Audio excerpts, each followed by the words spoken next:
बिटिआरनि गुबुन गुबुन जायगाफ्राव दासान्दि सुबुंफोरखौ मदद होफानायनि नोजोरजों माइ हाफागासिनो इउपिपिएल राजखान्थि दोलोआ। दिनैबो सालाकाथि ब्लक इउपिपिएल राजखान्थि दोलोनि दैदेनगिरिफ्रा बांगालपारा गामिनि मोनसे नखराव माइ हानानै मदद होफायो। सालाकाथि ब्लक इउपिपिएलनि गाहाय आफादगिरि नेहाथारिजों लोगोसे सालाकाथि आइजो गांखं आफादनि आफादगिरि नेहाथारि आरो सालाकाथि ब्लकनि सिङाव थानाय गासै 9 प्राइमारिनि बिबानगिरिफ्रा जयै माइ हानानै मोनसे बाखनायजाथाव खामानि मावनानै दिन्थिदों। सालाकाथि ब्लकनि आफादगिरि फुलबक मोसाहारिनि दैदेननायाव मेंनाय बानाय गैयालासिनो गोबां बिगा माइ हानानै आरो रोगानानै दिन्थियो। बिथाङा खौरांनि गेजेरजों फोरमायोदि माइ आबाद हानायनि अनगायैबो फैबाय थानाय समफ्राव सालाकाथि ओनसोलनि गुबुन गुबुन बिथिंफोरखौ नायनानै रायजो राजाफोरनि थाखाय मदद होनाय हाबाफारिखौ लालांगोन। गिबियाव सालाकाथि ब्लक कमिटि इउपिपिएल राजनितिक हान्जानिफ्राय गिबियाव नोंथांमोननि चेनेलनिसिम रोजा रोजा साबायखर बावग्रोनाय थाबाय। आरो दिनै जोङो गोथार दिनजों लोब्बा लाखिनानै जोङो सालाकाथि ब्लक इउपिपिएल राजनितिक दोलो हिसाबै दिनै जोङो मोनसे माइ हानाय हाबाफारि जोङो आखायाव लादों। आरो जोंनि थांखिया बेनो, जोङो दिनै जोंनि ओनसोलाव कर्म संस्कृतिनि जिनाखि मोनसे गेप जादों, दिनै जोङो बे हाबाफारिनि गेजेरजों जोंनि ओनसोलाव, जोंनि समाजाव, बिटिसि ओनसोलाव, सारा भारतबर्षआवनो जोङो दिनै कर्म संस्कृति बा वार्क कालचारनि गेजेरजों बेखौनो मोनसे मेसेज बा बार्ता होनो सानो। दिनै जोङो कर्म संस्कृति गैयाबा जोङो मानसि समाजानो थांनानै थानायाव गोबां उसुबिदायाव गोग्लैयो। आरो जोङो बयबो मिथिगौ वार्क कालचारा मानसिनि थांनानै थानायनि 1 नाम्बार। आरो जोङो दिनै बे कर्म संस्कृतिनि गेजेरजोंनो जोङो दिनै गावखौ इस्टाब्लिश खालामनानै लानो हायो। आरो दिनै जोङो बे माइ हानाय हाबाफारिनि गेजेरजों जोंनि लाइमोन समाज, जोंनि इयुन जोलैखौ जोङो मोनसे बार्ता बा मेसेज होनो सानदों। जोङो सालाकाथि ब्लक इउपिपिएल राजनितिक दोलोनिफ्राय जाहाथे जोंनि ओनसोलाव, जोंनि समाजाव लाइमोन समाजफ्रा कर्म संस्कृतिखौ जड़ित खालामनानै लायो। मानो होनोब्ला जोंनि गेजेराव गोबां समय बा गोबाव समय वार्क कालचाराव जड़ित थानायखौ जों नुनो मोनाखै। दा जोङो दिनै इउपिपिएल राजनितिक दोलोआव थानायनि गेजेरजोंबो जोङो दिनै कर्म संस्कृतिनि गेजेरजों जोंनि लाइमोन समाज आरो जोंनि इयुन जोलैखौ जोङो मोजां मोनसे थुलुंगा होनो दिनै जोङो बे खामानिनि गेजेरजों मोनसे बार्ता होनाय बा जोङो होनो आवगायदों।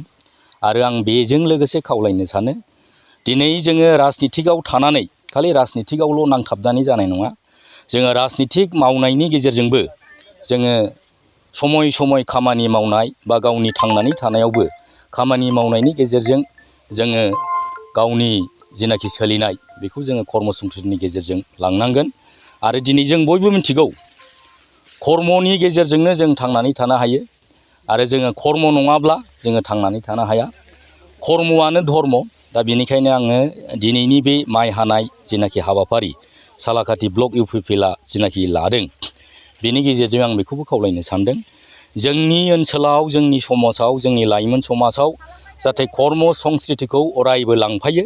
जेखि राजनितिक दोलोआवनो थाया मानो जोङो कर्म संस्कृतिखौ लांफानाया साफ्रोमबो सुबुं माहारिनि थाखाय गोनांथि दं होननानै आं सानो।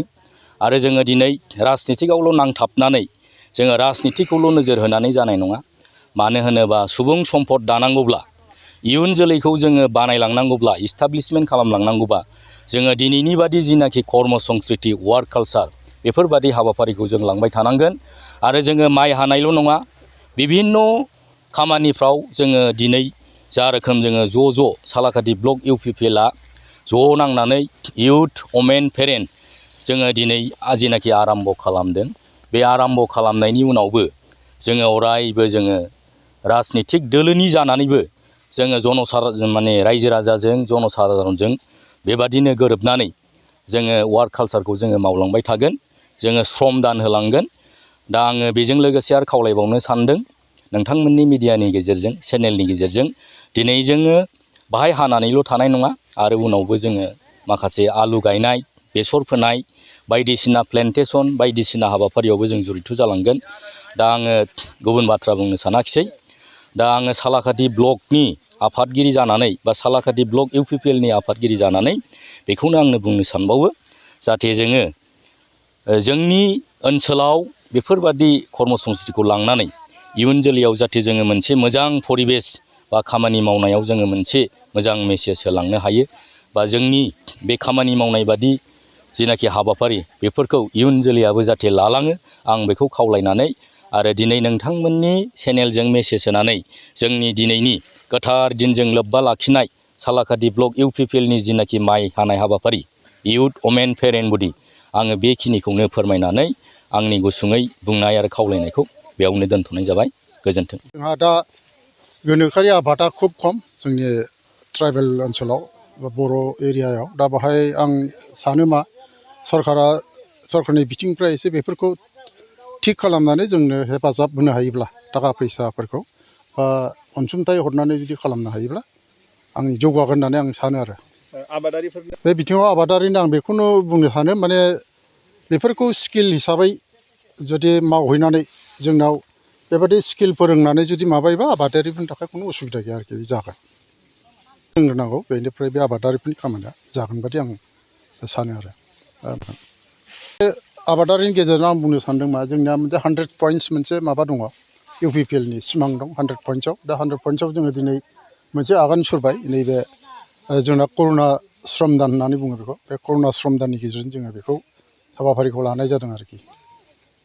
बेखौ जों बे मोनसे 100 पइन्ट्सनि बिथोराव जों मोनसे मावजेनबाय होननानै जों सानो आरो। भबिष्यतआवबो दहाय आफादगिरि बुंनाय बायदि जोङो बिभिन्न खामानियावबो जों हेफाजाब होगोन। आरो बे गरिब गुन्द्रा न'खरनि मानसिया बे हास्लाबाखै खामानि मावनो दांनो हायाखै जेबो हास्लाबाखै दा बिथांमोननो जोङो श्रम दान होनानै एसे हेफाजाब होफैनो हानायखौनो जोङो गोजोननाय मोनदों आरो। बेखिनि बेसेबां बुरजा जोङो बाहाय दा 1.5 बिगासोखौ जोङो दिनै 1.5-2 बिगा हानानै थांगोन जों दिनै।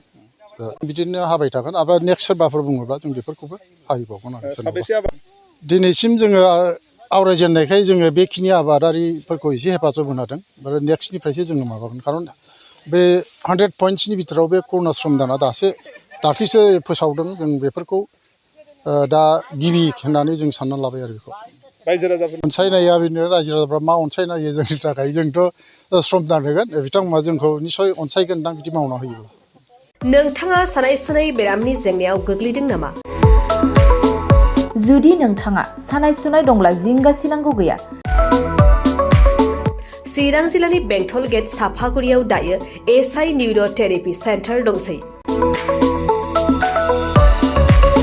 बे थेरापि सेन्टाराव नोंथाङा गोरलैयैनो देहानि सानाय सुनायखौ फाहामथाय लानो हागोन। बे आथिं सानायानो जाग्रोदों, ओमफ्राय जानाया एसे सिगांनिफ्रायनो जाखादों। ओमफ्राय बिदिनो गुबुन गुबुन मुलि जाबाबायदों, ओमफ्राय हामाखै। दिनैनि ट्रिटमेन्टआनो आङो एसे मोजां मोनसिनबाय। जेरै सिं सानाय, आफादावरि सानाय, मोदोम जरा सानाय, आइजोफोरनि जेंना, खर' सानाय बायदि बेरामखौ फाहामनाय जायो। लोगोसेयैनो बे सेन्टाराव थानानै फाहामथाय लानो हानायनिबो सुबिदा खालामदों। नोंथांमोनहा एसआइ निउर' थेरापि सेन्टाराव फाहामथाय लानो गोसो दंब्ला नैबे मबाइल नम्बर 7620160459 नङाब्ला 9476977956 आव थोंजों सुलाद लानो हागोन।